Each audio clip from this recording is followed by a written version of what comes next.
People are still planning on having large family gatherings and getting together. We've been quarantined for a while. Can you give us some insight into the mental calculus or rationale as to why people would still be doing these things, although we still have the information as to why we absolutely should not? People have taken a lot of different approaches to understanding it, right? So there's not just a singular opinion about that. So that raises some questions as to what are the different kinds of motivations that people have when they're going into the holidays, or what are the different kinds of things that they're thinking about.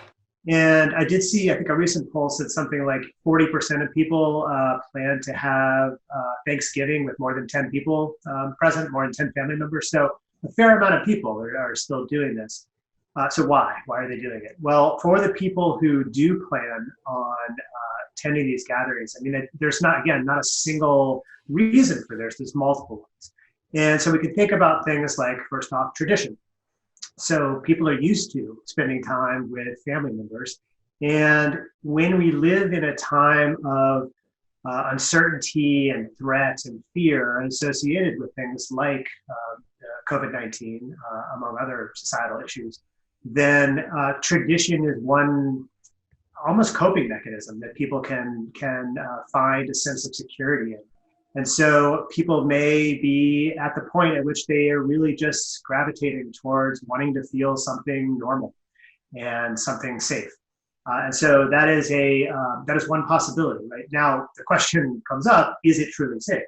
And so the ways in which our mind tends to work with respect to understanding disease, infectious disease especially, is it takes cues from our environment. That is, we look for whether or not people are expressing signs of illness. So like, does it look like somebody is sick? Do they sound sick?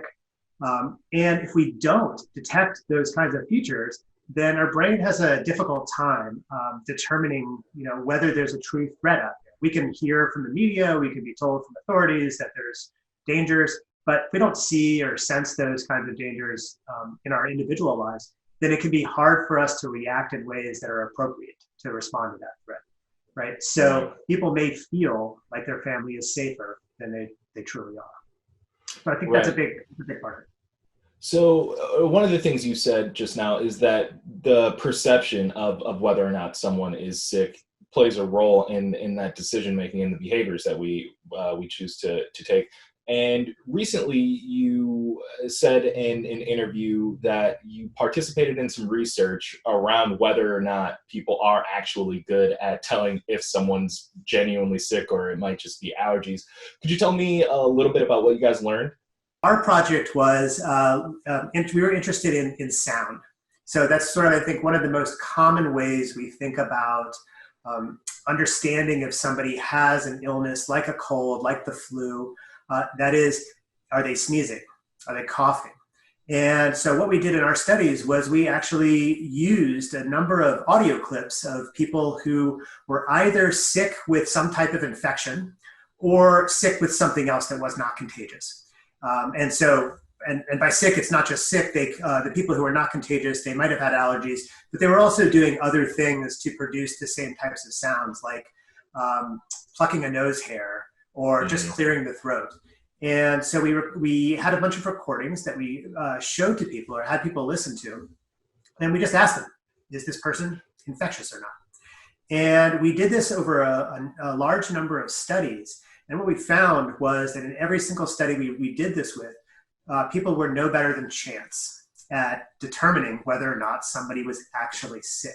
The best recommendations we can give to people is not to necessarily trust your eyes or your ears when it comes to trying to determine, is a family member sick, right? We have to rely on these, unfortunately, harder to determine indicators, like the statistics of how many cases of coronavirus are going around. What are authorities telling us about these? What are experts saying? Which aren't things we normally gravitate towards, but in a situation where there are people like asymptomatic carriers or asymptomatic spread, it's too difficult for the average person to be able to tell.